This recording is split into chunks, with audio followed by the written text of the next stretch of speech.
Fantasy Football Warriors. We are back. Yeah. We are back, baby. Ah, get 'em. All right. This is the Fantasy Valkyries episode. That's right.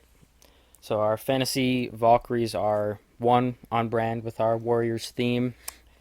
Two, they are going to be essentially our picks. We both have one that is a singular player that we want to get as much as possible of as we approach draft weekend.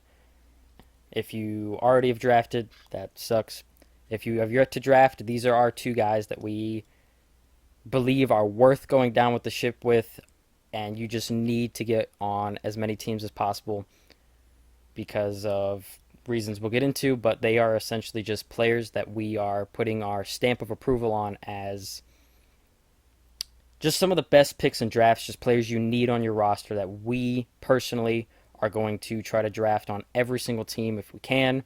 If that means we have to reach around, we are going to because we just believe in these guys to that extent. The one player we are, obviously we have a lot of leagues that we play in. Many of you probably do as well. It is the one player that we cannot leave our drafts without. That's how strongly we believe in them. That's how much we believe that they are going to be the difference makers that we need this year to get to a fantasy championship. That's The right. Fantasy Valkyrie, the one that's going to ascend your team to the promised land. Take them to Valhalla, right? That's right. Okay, so do I start? Do you start? You go ahead and start. I feel like All I right. started last time Okay, we here did we go. something like this. So, if you look back at some of our videos, right, we've already gone through, some of the best picks by position. So you may hear this name again. If you haven't seen that And, video, we'll put a link in the description. yep. And then, even in our last video, the 10 tips to win your league, one of our tips was hit on QB and tight end, right? Which, once again, if you haven't seen that, link in the description. So, my player, my fantasy Valkyrie, that I cannot leave my drafts without is Anthony Richardson. Let's go! And let's talk a little bit about Anthony Richardson, right? Unfortunately, all we have is promise and projections, right? Because of the such small sample size that he had last year, right? He played 4 games. Really, 2 of them were the only ones that were full. He had the concussion in week 2, then the injury in week 4. So he really only played week 1 and week 3, right? Full games. And that last injury was just it kept him out the rest of the season, I believe right? it was to his throwing shoulder, wasn't it? It was to the yep.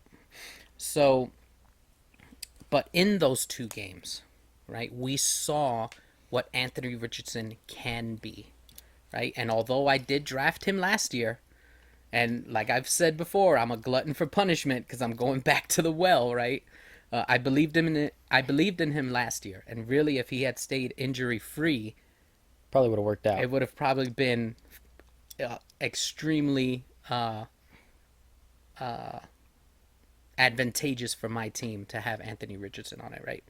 But unfortunately, it didn't work that way. I paid the price for having a player like that, right? And we'll get into that too. So in week 1, he scored 21.9 fantasy points. Week 4, it was 29.6 fantasy points, right? Those were QB4 and QB2 finishes respectively. He had 3 touchdown passes and 4 touchdown runs within that span. He averaged 0.43 fantasy points per snap, right? If you take the QB1 last year, which was my baby boy, Josh Allen, right? he he finished the fantasy season as a QB1 with 410 fantasy points. He was averaging 0.36 fantasy points per snap.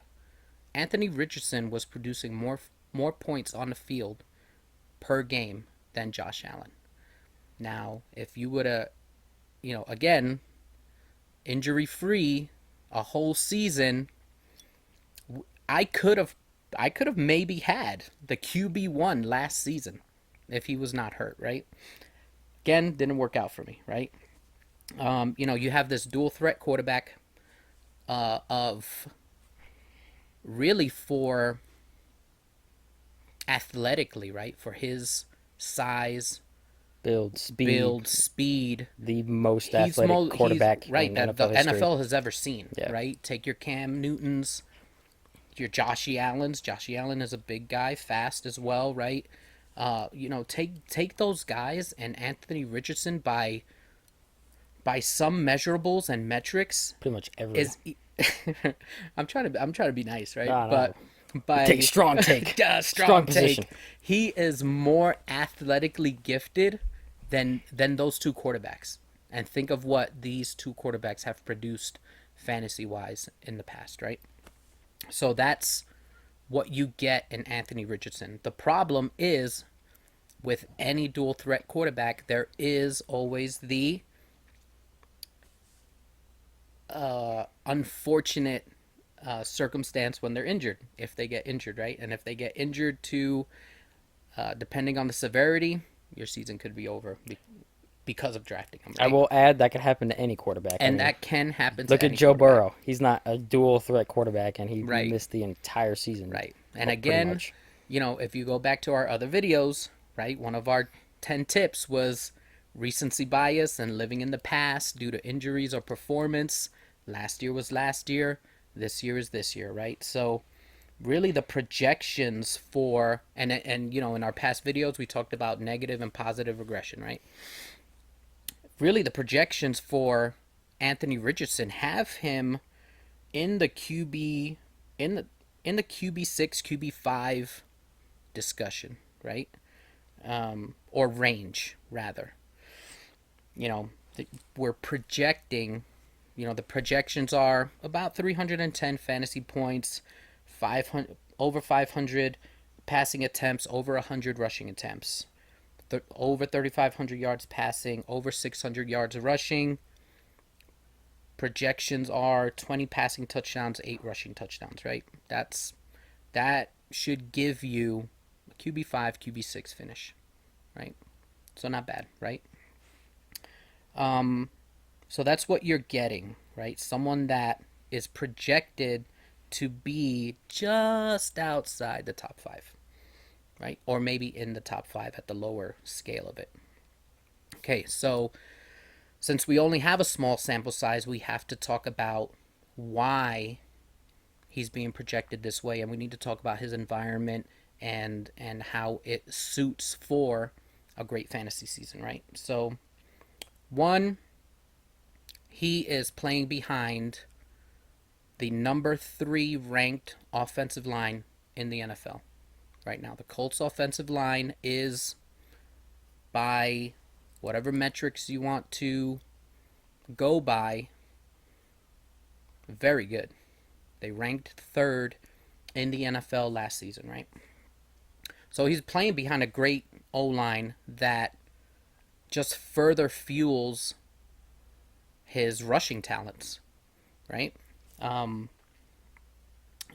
You have Shane Steichen over there now, right? Who, for those of you who don't know, came from Philly. He was over there from 21 to 22. And you already saw what that offense was while he was there. Helped them get to the Super Bowl. All of that, right? So you already know he has the chops to put a great offensive system together, and is someone that can get the best out of Anthony Richardson, right? So you already have a great environment on the field, and you have a great environment off the field. The QB, I mean the head coach there,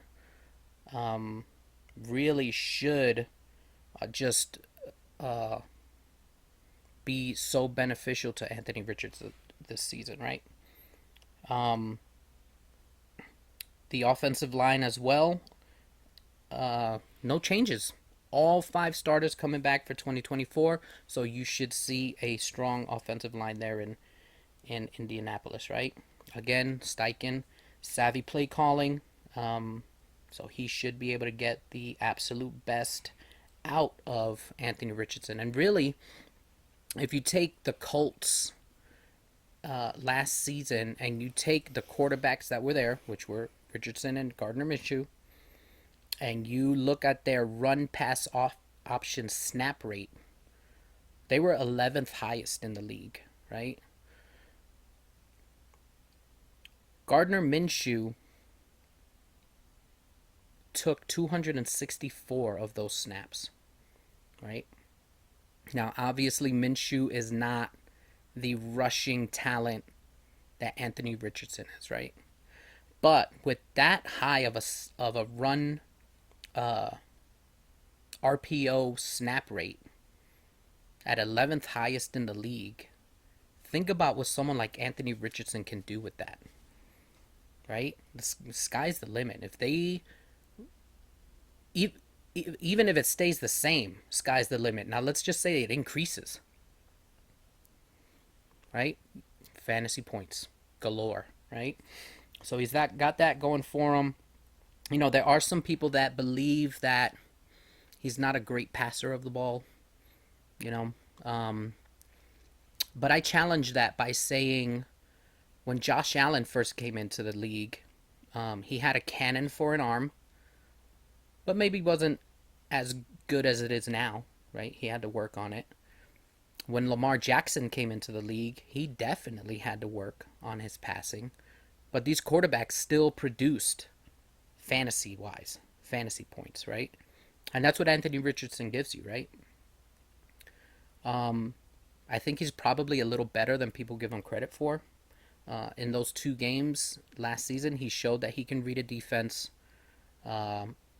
Obviously, he showed his talents rushing the ball, and his passing wasn't really that bad. And he's got a good receiving core, right? He's got Michael Pittman there. I don't think we need to go down the well with Michael Pittman. Josh Downs proved his chops last year. He's a little banged up right now, but another year, young player that's still ascending, right? So he's got a great environment to produce. Again, if he stays injury free, you're not gonna find another quarterback outside of the top 4. Allen, Hurts, Mahomes, Jackson, right? You are not going to find another quarterback outside of that top 4 that is a better bet to end as the QB1. Period. Point blank, right? The only other thing that might, you know, because it's always risky taking any player, you know, dual threat quarterbacks may be a little riskier, right? Some would argue. But the only thing that could stop Anthony Richardson outside of another injury is what if the coaching staff wants to lower his rushing because of the injury that happened last year, right? What if they want to keep him in the pocket a little more and not out there rushing around? I don't believe that's going to happen because you are limiting your player. I don't think Shane Steichen is going to limit the talents of his player. He's not going to limit that special ability that this player has, right? I really don't believe that. I would go as far as to say I can almost pretty much say with 100% certainty you won't, because even you pointed out his offensive coordinator history with Jalen Hurts in Philadelphia. Mm-hmm. Obviously, they maximized his running talent as well. But before he was in Philly, he was actually, in 2020, the offensive coordinator for the Chargers, which helped fuel Justin Herbert's breakout season. And they didn't have Justin Herbert running all over the field because that's not one of his strengths is his rushing ability. It's his passing, and they had a highly passing-oriented offense. So essentially what I'm saying here is Shane Steichen is a great offensive coach who is going to tailor how he runs his offense to his players' strengths. So Right. I would go as far to say very confident that Shane Steichen is going to find a way to maximize Anthony Richards' talents, regardless of any of those concerns. Right. I believe so too. So I don't believe that's going to happen. Obviously, I'm not. I'm going to give you both sides of the coin, right? At the end of the day, he's a fantasy Valkyrie for me, but you got to make your own decisions, right? So I'm going to give you both sides of the coin. I'm going to give you everything. Uh, so yeah, I mean, I think that's it. Like I said, the small sample size, we can only go by projections, right? Um, but yeah, that is the one player that I am just looking to not leave my drafts without. Anthony Richardson, QB, Fantasy Valkyrie, bring me a championship. Well done. Go get it. So my fantasy Valkyrie for this season is a full circle moment for me. To begin the off season, I was really, really, really high on Dalton Kincaid. Yes. I was excited about the opportunity and the Yes. talent. As the season went on, I kept that excitement, but it wasn't someone I was necessarily pounding the table for. But as we conclude the off season, I am once again here to name my fantasy Valkyrie as Dalton Kincaid. Let's go. So Dalton Kincaid last year as a rookie, the Buffalo Bills traded up for him into Yes, round one. He sure was one of the top prospects at tight end in a very good tight end draft class altogether. And in this season, he finished second in targets among every player on the Buffalo Bills. The only person who had more targets was Mr. Stephon Diggs. He's obviously not there anymore. He So is not. Stephon Diggs is not there. Gabe Davis isn't there. Sure ain't. And you've got other players that are not there. And all of them combine to leave the Buffalo Bills with 305 vacated targets. Let's go. I'll say it again, 305 targets up for grabs, unaccounted for at this time. So obviously with that many targets unaccounted for, you would expect the Bills to seek out pass catchers to fill the void, Right. which they did. They brought in Matt Collins, Marquez Valdez-Scantling, and Curtis Samuel, as well as drafted Keon Coleman and Ray Davis. However, as we'll get into right now, Matt Collins has only averaged a 7.4 target share throughout his entire career, with only 1 year above a 7.1 target share, which was a 16.9 a couple of seasons ago. MVS has averaged an 11.8% target share throughout his career, and the highest of his entire career being a 14.6% target share. Is that when he was with Green Bay? Yeah. Curtis Samuel has averaged a 14.3% target share, the highest of his career being 19.7% target share. This is a quick way to say all the guys they brought in are not elite target earners. Targets are earned in the NFL. I'm sure if you are around the football space, you understand that. Players earn their targets. They don't just get force-fed targets for the hell of it. You got to earn your targets. None of these guys are elite talent as far as target earning goes. And then we move on to, okay, they drafted Keon Coleman at the beginning of the second round. Now, while the excitement with Keon Coleman is understanding because of the vacated targets and because he's a rookie wide receiver, there's always that excitement. Right. He wasn't an elite. The shiny new toy. Yeah. Yeah. However, there isn't much shine with Keon Coleman, in all honesty, because he wasn't an elite prospect. He's not an elite separator. He has 0 seasons throughout his entire collegiate career above 1,000 yards. Every single season has been below 1,000 yards receiving. So he's not an elite prospect. He's Right. always struggled with separation, and reports are so far throughout the offseason, he's continued to struggle with separating. If you cannot separate, you will not earn targets at a high level. It's that simple. Now, they also brought in Ray Davis, but he is a backup running back. He's not someone who's going to command a high target share either. Right. So now we have every player they added this offseason with a low expectation to be a high-end target earner. But we still have that 305 vacated targets. Sure do. Who do you think that's going to? It's got to go to somebody. And Dalton Kincaid is probably the best bet here. He already was second on the team in targets, like I said a moment ago. So now we could be looking at someone who's amassing 140, 150, 159 targets is what Stephon Diggs had last season. That could be Dalton Kincaid. And if you're talking about collegiate, right? Dalton Kincaid came out of college as a great pass catching prospect, Yep. That's why right? they traded up for And him. that's right. That's why the Bills traded up for this tight end, for this talent. So Yep. now you have all these targets up for grabs. And you got to think that was a part of the plan. Right. They traded up for him, and now they let all their other pass catchers go and just kind of got enough guys to fill the void a little bit to get them by. Right. You would think this is setting up because they want to run They an offense that centers around their tight end. If you they look at the want to Ravens get and him the the ball. Chiefs, those are two of the top offenses and teams in the league. They center their team around their elite tight end. That is clearly, at least to me, what Buffalo is trying to do when you look at what they've done in the draft and what they've done in free agency the last 2 seasons. Yep. The indicators are there. Now, obviously, a big part of the tight end room is also Dawson Knox. I will also say he's another one who's never had a high target share either. I believe he's No. averaged around a 15% target share throughout his career, so not anything crazy. He's not an elite target earner either. Now, they did have him in somewhat of a rotation and a split throughout most of the season because he was a rookie. However, we do have a sample size of what it's like when Knox is not there and not playing in a timeshare. So from weeks 8 to 13, Kincaid played in weeks 8 through 11. He missed week 12.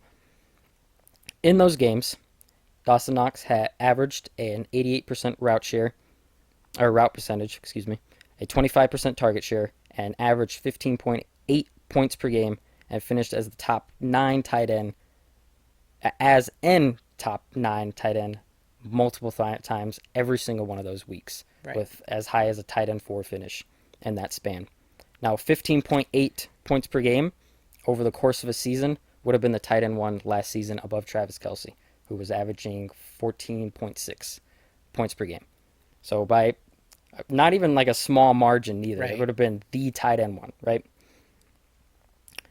Throughout the offseason, all reports have indicated that Dalton Kincaid has looked like the number one target. Surprise, surprise. That shouldn't be shocking. Should not. If you've followed what the Bills have done in the offseason, it was okay. Dalton Kincaid is probably going to lead this team in targets. Yep. But beyond that, he's a strong candidate to lead the entire tight end across the entire league in targets. He could lead the entire tight end grouping, the elite ones, in receptions.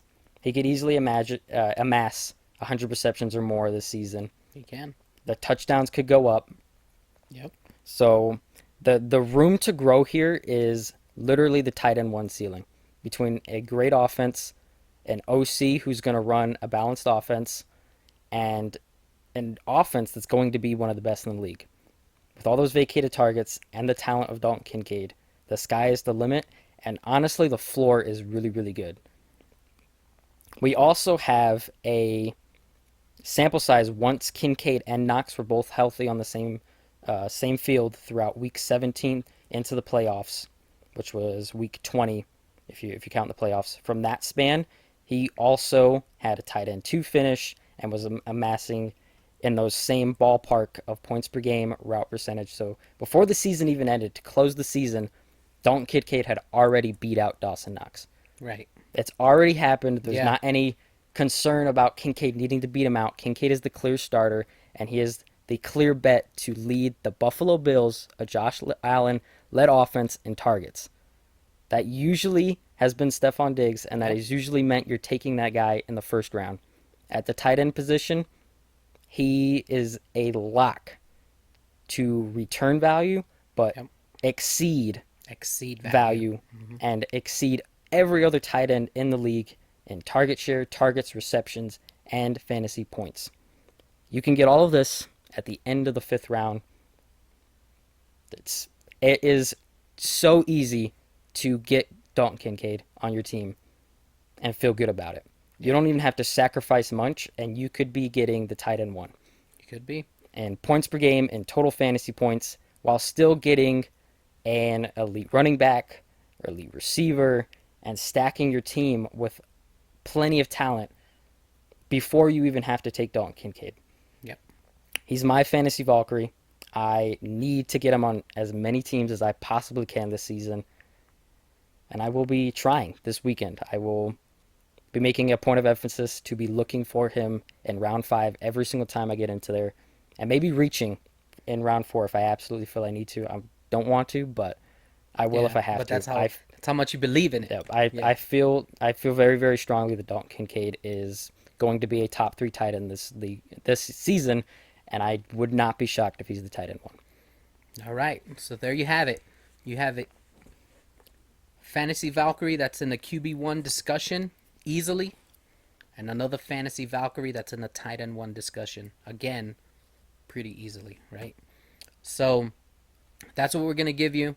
Those two players, the Fantasy Valkyries, that is who we are not leaving our drafts without. They get our stamp of approval. That's it. Go out and get those guys. So go get those guys. They will help you win a championship. They will ascend your team to the promised land like the Valkyries that they are. So, as always, we leave you with the like, the subscribe, Comment, comment. get that interaction up. That's right. We hope you enjoyed this video. We hope you got something out of it.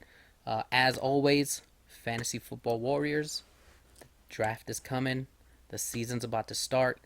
Let us know about your rivalries. We want to know the battles that you are looking forward to this season. Leave them in the comments. Let's talk about it. Outside of that, hey, the Tank Sinatra, Eddie Bravo, signing out. Go win a championship. See y'all next time.